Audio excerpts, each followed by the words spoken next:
What's up, guys? Andre here with Eagle Express. I've been getting some more questions about what the bed looks like, how to build a bed, what my recommendation is, so on and so forth. So this is my bed being folded up, and I'm going to be loading 3 pallets today. It's from the back all the way forward. So here's what I did. This is a Sprinter van. What you want to do with this guy is if you have bare bones and no walls, no plastics like this or anything like that, what you want to do is just drill. There's a skeleton here, frame, and then there's a piece of metal that runs all the way forward. You guys can see this piece right here. It runs from the back all the way forward. And what I did is I took a 2x4, a long one, and I split it in half, just straight in half. So you get almost 2 inches here. And so this is my base for the bed. Then I created legs for it over here where the bed is actually going to be.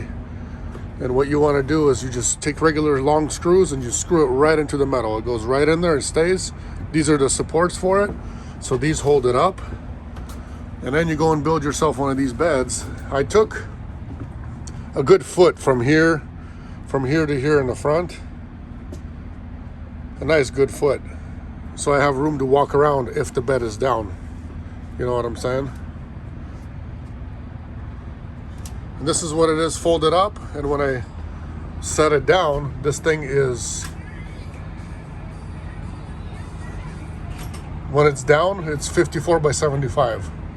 So it fits 2 adults, no problem here. I did it big just because sometimes, my wife used to, go on the loads with me, and I'd take her, or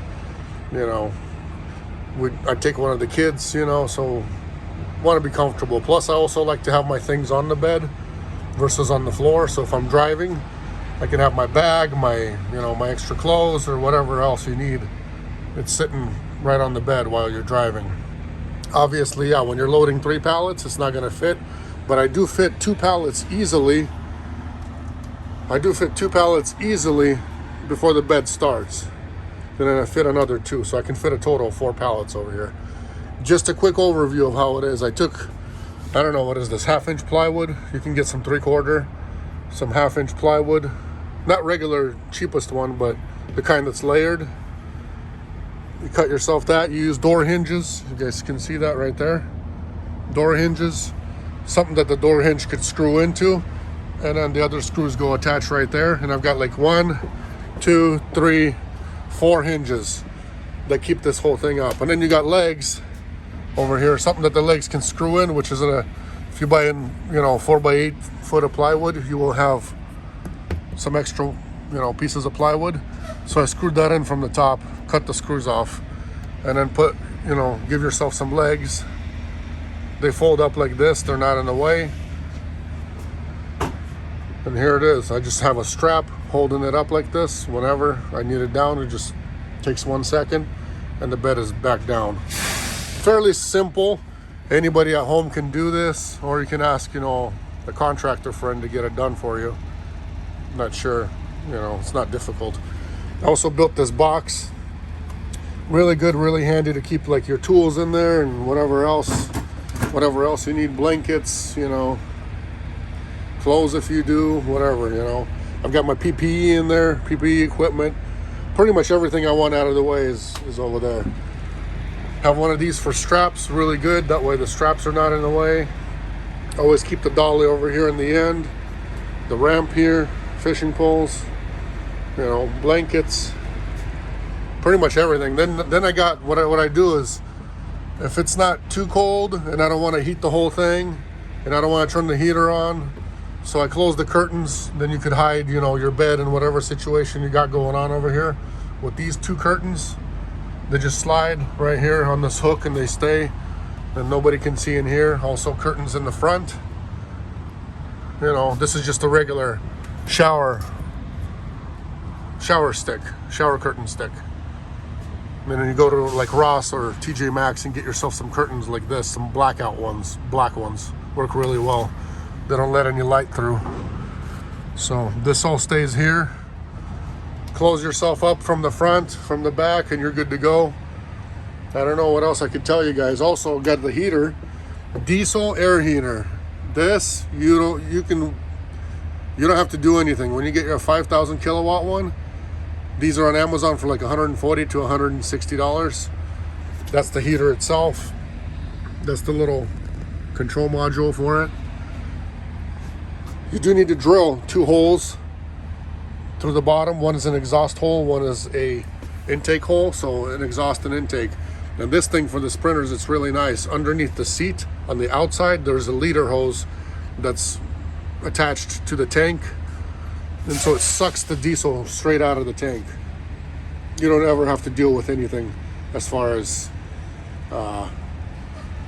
pouring fuel somewhere or anything like that. For sprinters, really nice. If you guys got a ProMaster or Ford Transit, then you have to get that self-contained unit that you have to fill up on your own, but still you have to drill the holes to install it. I don't know if I got a driver who buys one and needs an install, I'd like to do an install video, and I can install it for you for free if you'd like. But you have to buy the unit, either or, whichever one. Van's also insulated 100%, except for this part right here. This I haven't finished yet. Sorry, I had a phone call I had to take from dispatch, take care of something. Anyways, this is the sleeper. This is the van. I just got loaded with 1 pallet instead of 3. That's why I was folding the bed up. But yeah, I guess I'll unfold it for you guys so you guys can see what's on top. There's really nothing. Pillow and a sweater, I believe. That's all that was there. So it's kind of nice. I mean, pillows there, it all folds in and stuff like that. So you can get yourself a full size. I mean, this is a full size bed, but if you do a twin size, which is a 75 by 39 wide, you can do a twin size and you'll have a lot more room here on the sides and stuff. And then just get yourself one of these gel. Let me put this bed down. I'll show you guys how it goes down. Kind of hard to do with one hand, but it's doable. Watch this. That's it.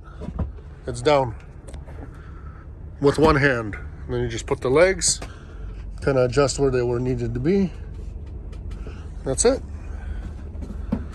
Look at that.